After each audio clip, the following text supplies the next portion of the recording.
Hey guys, so I want to talk a bit about The Walking Dead, but not the show in particular. I want to talk about its soundtrack, the music that it has. I guess I'll just be going over maybe the earlier season soundtrack because that's where some of the best songs are that I always return to, even to this day.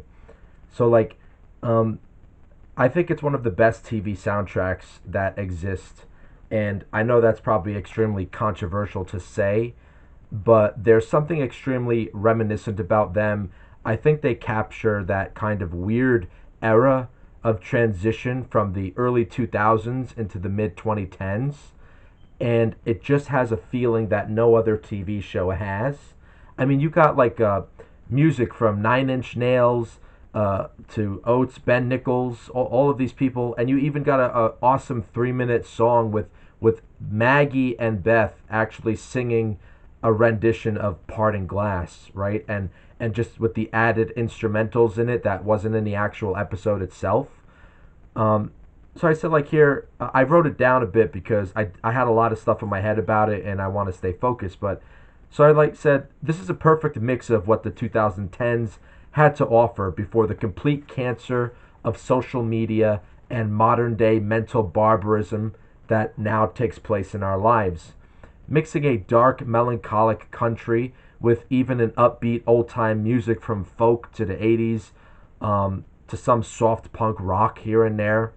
The nostalgia mostly hits fans like me harder who watched the TV show in its earlier glory days, pre season 7. Now, even though I love season 7 to 11, the Reaper saga was pretty bad, though. It was pretty bad. But season 7 is where I tuned out for a long time because when Negan killed Glenn with the bat, even though I knew it happened in the comic, for some reason, I just fucking couldn't watch it anymore. I just couldn't take it. It was just too much. And but now when I watch it, it doesn't bother me that much. Um, and I hated Negan. I hated Negan for a long time because of it. I but you know what's funny is with Negan is now I fucking love Negan. Like he's my favorite part of The Walking Dead now, right, Ma? Yeah. I mean, you can't have the show without Negan. Like like um, it's amazing. Jeffrey Dean Morgan is just such an amazing actor because he could turn a horrible, vicious villain like Negan, right? But he could put all of this nuance somehow on him. And yeah, he's a son of a bitch what he did and how he operated when he was ruling the saviors. But he made a lot of sense. Like when he would say certain things, it's like the guy is actually he's not wrong. Like he somehow has this way of being a dick, but at the same time, but he's right. Like he's an asshole, but he's right what he's saying. He's got this way about him, like no one else has this way about him.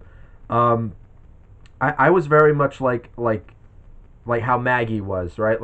Like Maggie, she hates Negan all the way up to the end of the show, and yeah, she forgives him, but it's still kind of but fuck you and die kind of thing. But no, she did forgive him at the end of season 11, and that's kind of why I hate the Dead City spinoff. I thought I would like the Dead City spinoff. I did like season 1, but it annoyed the hell out of me, and I tuned out at season 2. I would have written Dead City way better than what they did. It's like whoever wrote Dead City, did you even watch season 11? Because she forgave him pretty much, and it's like in Dead City, it starts all over again between Maggie and Negan. It's like we went through all of this already. You're just recycling what we already went through. Like we should have went beyond that now, and somehow Maggie and Negan would have to be forced to work together, but it should have been a little easier to do.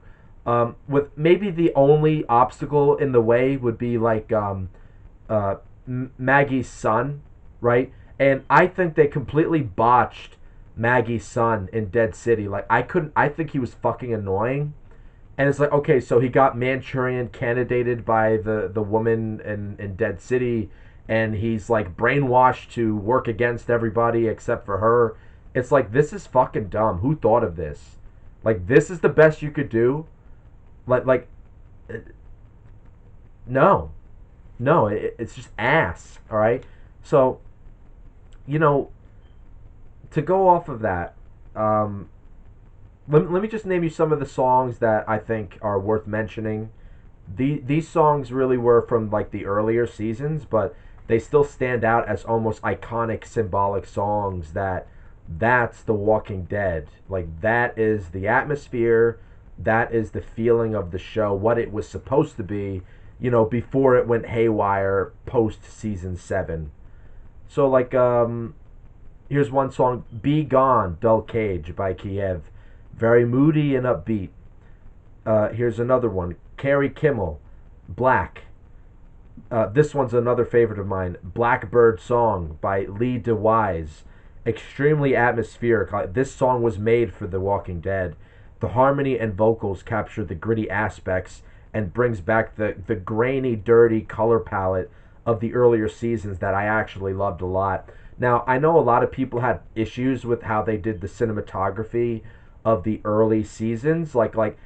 Yeah, like in my video games, I always turn off grain.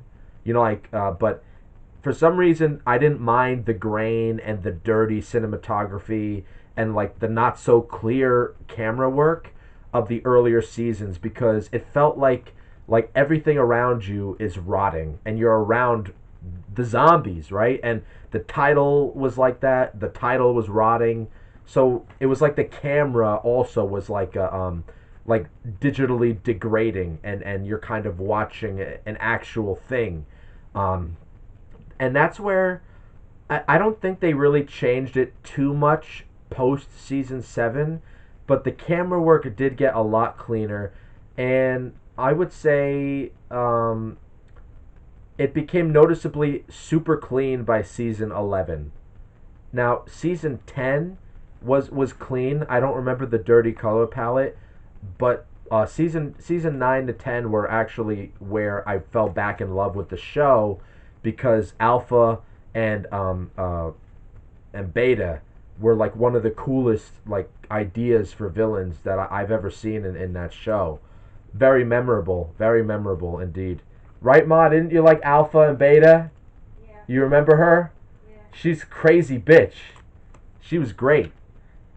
Alright, so then another song, Hold On by Tom Waits. It's like very inspirational and melancholy. And it's like very calm though, it's like hold on, like real cool shit. Last Man Standing by People in Planes. To me, this song is Rick. This is Rick's theme song without a doubt. Like one of the lyrics in the song is, I am the last man stand survivor. I'll be the last man home. Like, that makes me think of Rick, like when he's looking for his family again in the beginning. Definitely his song. This song here, Lead Me Home by Jamie and Commons. I say this is Daryl's theme. This is definitely Daryl's theme, because it's like the lyrics in this song is, lead me on my way, hold on in the dark, lead me on in the darkness. Like, it kind of sounds like Daryl, like he just wants to be led away into the darkness. Like, he doesn't want to be bothered with anybody, but he ends up always being forced to deal with people because he's got like that hillbilly heart. He's got that conscience, and he's not like his brother Merle. But even his brother Merle had more of a soul. It just fucking took the governor and his vicious cruelty to bring it out and to save his brother Daryl at the end of what was that, season 3 or 4. So like, yeah, even like guys like Merle, like the roughest, toughest son of a bitch, had a fucking heart for his brother at the end. And you guys remember that great, like when Daryl he found, remember when Daryl found Meryl and he was a zombie, Ma? Yeah. Like, that's like one of the only times like Daryl actually showed a lot of emotion. That was so good. That was so great. And I got sick of the writing a bit, actually. Like, this is not a dig at Norman Reedus. This is more of a dig at the writers.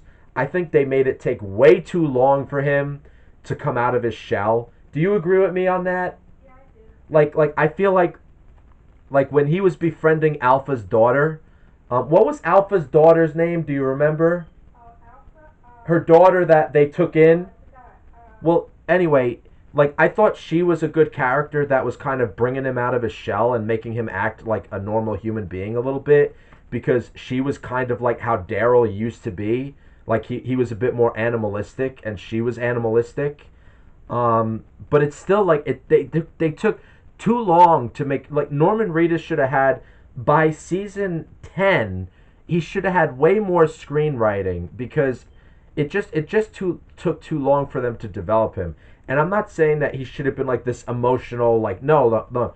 I'm just saying he should have had a little more to say sometimes, and it got a little annoying where it's like, all right, come on, this is a situation where you should say more about yourself. Maybe talk about like your old times with Merle, and make a metaphor to give an example to the young ones or something. Like impart a little wisdom to people. But they overdid it a little bit with that, I feel. But I still love Daryl. I do not like the Daryl Dixon TV show that they made. That is ass. Like where he went to France and they were like, "Oh, we found the French Jesus who's gonna save the world." What the hell were you guys smoking on that show? And I can't believe people say that's a good show. It's one of the worst spin-offs The Walking Dead has ever made. I mean, Dead City is bad, but Daryl Dixon is awful. Awful. And Carol couldn't even save it when she came in on season 2. Like we're like, all right, you know what? Let's stick with it. Carol comes back season 2. Maybe she'll save it because they work so well together. Like, not even Carol saved it. Like, the story was just so terrible. I didn't even bother to watch season 3 where they go to Spain or something. I don't even care. Don't even care at this point. Anyway, and here's an odd song that you wouldn't think would fit in The Walking Dead, but it does, and it's a great song actually. I've never heard of it until The Walking Dead. This song is called "Love and Mercy" by Brian Wilson, and like here's an example of how it starts. The lyrics: "I was sitting in a crummy movie with my hands on my chin. Oh, the violence that occurs seems like we never win. Love and mercy, that's what you need tonight." And like, what's so cool about this song? I have to look it up actually. I don't know when it was made. I'm guessing it's a 1980s song. That's my guess because it uses a mix of classical choir, right, in the background, but it has like that like 1980s pop music, not Boy Georgie thing, but it's like very a 1980s feel to it. I got a feeling it's from the 1980s. I might be wrong, but the way the guy vocalizes the love and mercy part, like it's really powerful. I love it a lot.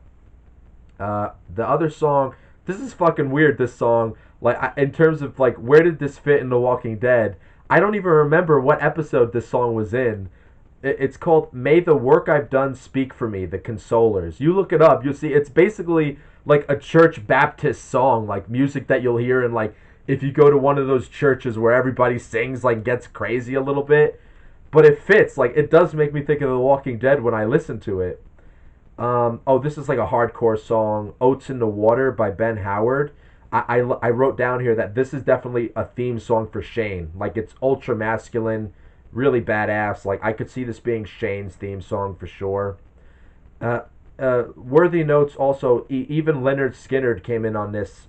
They put their song "Saturday Night Special," so that's pretty sick that they got Leonard Skinner to put a song in the show. And Nine Inch Nails, I mentioned before. If you don't know Nine Inch Nails, I know them. I know them mostly from the video games. Like I love the atmospheric music they made for like games like Quake, stuff like that. Like really gritty, like kill 'em kind of music, Here's another song I think is a good theme song for Rick. It's called it's a Ben Nichols song. There's 2 Ben Nichols songs that I put in this list. It's called "The Last Pale Light." And this is a really cool song. If you can have a song just for The Walking Dead season 1, the cover art, remember this? Where Rick is going on the empty highway towards Atlanta, and he thinks he's going to find people, and it turns out, I mean, he should have noticed, like, all the cars are leaving Atlanta, and there's not a single car going towards the city. So, but it was still, like, one of the best things they've ever created for on a TV show that I've ever seen. Like just the cinematography, it is so iconic. Like this, like the beginning of the series, this put like movies like Planet of the Apes. It's shit on Planet of the Apes. Like, yeah, of course we're always going to remember Charles. Oh my God, Ma, what's the actor from Planet of the Apes? Charles? No. The guy who says, "Damn you all to hell, you did it." I can't believe I forgot his name. I feel like an idiot. Everybody knows who he is.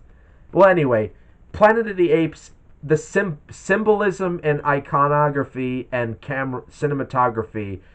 I'm sorry, but The Walking Dead is superior. Like just how they do the apocalyptic imagery, and just it's just unprecedented. It's unbeatable. Like I mean, yes, we'll always remember Charles Heston.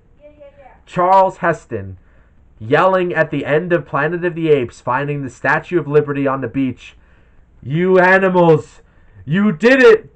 Damn you all to hell!"